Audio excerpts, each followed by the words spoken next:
So guys आज की Monday night raw जो हो रही थी Wells Fargo Arena Philadelphia Pennsylvania से वो फाइनली एंड हो चुकी है। तो चलिए पता कर ही लेते हैं कि आज हमारे जॉन सीना को क्यों रिटर्न करना पड़ गया। एंड इस वीडियो को एंड तक पूरा देखना। एंड नाउ आप देख रहे हैं रेसलमैनिक्स एंड सब्सक्राइब करना तो बनता है। तो शो की शुरुआत होती है the game the CEO triple H से, जहाँ सब उनका शुक्रिया करते हैं। लेकिन ट्रिपल एच कहते हैं कि भाई शुक्रिया तो मुझे कहना चाहिए, 24 घंटों से कम समय में हमने रिकॉर्ड तोड़ दिए हैं, इतिहास बना दिया है। और मैं आपको इंट्रोड्यूस करवाना चाहता हूँ the new WWE undisputed champion Cody Rhodes से। कोडी रोड्स वहाँ आते हैं जिनका सब दिल खोल कर स्वागत करते हैं। जल्दी ही उन्हें यू डिजर्व इट की चैंट भी मिलने शुरू हो जाते हैं। फिर ट्रिपल एच कहते हैं कि इससे पहले कि मैं यहाँ से चला जाऊँ, कांग्रेचुलेशंस कोडी रोड्स, आपने एक ऐसे टाइटल रेन को खत्म कर दिया जिसको एंड करने पर कोई यकीन नहीं कर रहा था, जो ऑलमोस्ट इम्पॉसिबल लगा जा रहा था। जिसके बाद हमें कोडी रोड्स की एक छोटी सी जर्नी दिखाई जाती है। एंड फिर कोडी रोड्स अपने आइकॉनिक स्टाइल में सबसे कहते हैं कि बताओ फिली किस बारे में बात करना चाहोगे। जिसके बाद रोड समांटा से कहते हैं कि आपको पता है समांटा मैं आपसे क्या कहने वाला हूँ, तो प्लीज आप वो कर दो। जिसके बाद समांटा उन्हें पूरी जोश के साथ इंट्रोड्यूस करती हैं, वो भी बिना रोते रोते। फिर वो कहते हैं 2 साल पहले यार मैंने आपको एक सपने के बारे में बताया था और आज वो सपना सच हो चुका है, मैं आपके सामने हूँ। देखो हमने रोमन रेंस को लाइक करने की जरूरत नहीं है, लेकिन जो भी उसने इन 4 सालों में किया है उसे एक्नॉलेज तो हमें करना ही पड़ेगा। थैंक यू रोमन रेंस, शायद तुम इस जर्नी के सबसे बेस्ट पर्सन हो, लेकिन मेरी किस्मत में ही लिखा था तुम्हें इस तरह हरा देना। जिसके बाद कोडी रोड्स अपनी पूरी फैमिली का शुक्रिया अदा करते हैं। बट तभी हमें वहाँ पर the final boss the rock देखने को मिलते हैं। द रॉक रिंग में आते हैं बट फैंस उन्हें बोलने का मौका ही नहीं देते, यहाँ तक कि गाली भी देने लग जाते हैं। और पहली बार द रॉक को बूइंग का सामना करना पड़ा था। द रॉक कहते हैं कि मैं आपको फ्लावर्स देना चाहता हूँ कोडी,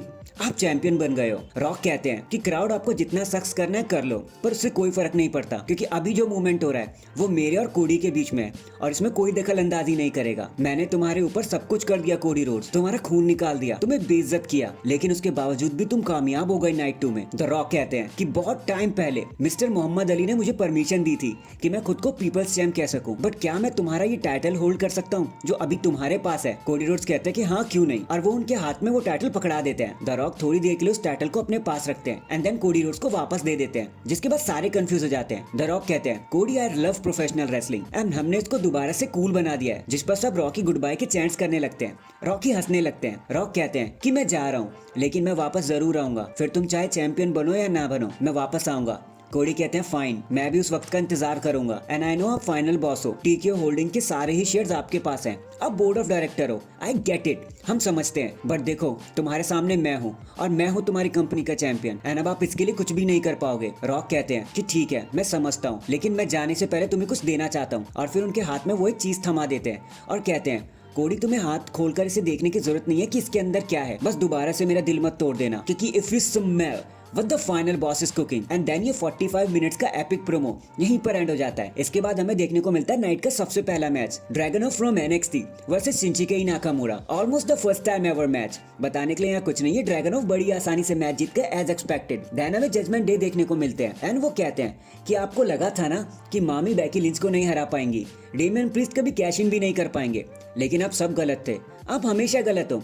फिर मामी भी वहां आ जाती हैं और कहती है नो मैटर व्हाट, मामी हमेशा ऊपर रहती हैं। जिसके बाद वो डेमियन प्रीस्ट को इंट्रोड्यूस करते हैं as a world champion. Damian Priest ring में आते हैं एंड इससे पहले कि वो अपनी तारीफ में कुछ कह पाते आर-ट्रूथ एंड द मिज उन्हें इंटरप्ट कर देते हैं। जिसके बाद हमें 3 वर्सेस 2 हैंडीकैप मैच देखने को मिलता है, JD McDonagh, Finn Balor, Tom Dom versus Midge and R Truth. But जब चीजें उनके लिए हार्ड होने लगती हैं तो हमें the return of John Cena देखने को मिलता है, जो चीजों को इवन कर देते हैं एक बारी फिर से ट्रिपल एटीट्यूड एडजस्टमेंट के साथ। टीम सीना मैच को जीत जाते हैं और सभी के साथ सेलिब्रेट करने लगते हैं। इसके बाद हमें इंडी हार्टवेल वर्सेस रॉक्सैन पेरिस के बीच में भी एक मैच देखने को मिलता है, एक नॉन टाइटल मैच। बताने को यहाँ कुछ नहीं है, NXT ने एक बार फिर से कर दिखाया। रॉक्सैन अपने मैच को बड़ी प्यार से जीत जाती हैं और सेलिब्रेट करने लगती हैं। नेक्स्ट हमें सैमी ज़ेन देखने को मिलते हैं, जो एक हिस्टोरिक रेन को एंड करने के बाद सेलिब्रेट करने के लिए आते हैं ऑडियंस के साथ। सारा अरीना उनका थीम सॉन्ग गा रहा होता है, ओले ओले कर रहा होता है। सैमी ज़ेन कहता है कि यार शुक्रिया तो मुझे कहना चाहिए, पर देखो आप गंथर को भले ही बू कर लो, हम सब एक दिन करेंगे, लेकिन जो 666 दिन तक उन्होंने टाइटल अपने पास रखा है,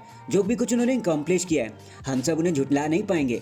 आप सभी का शुक्रिया यार, मैं ये कभी अकेला नहीं कर पाता, मैंने तो खुद पे डाउट करना शुरू कर दिया था, लेकिन आपने और मेरे दोस्त केविन ओवेंस ने मेरे हौसला अफजाई करी, मेरे अंदर वो आग जलाई रखी। जिसके बाद वहाँ पर इंपीरियम आ जाते हैं और वो कहते हैं कि भाई तू क्या लड़ेगा, तू क्या हराएगा गंथर को, भाई तेरे में हिम्मत है तो हमसे टक्कर ले।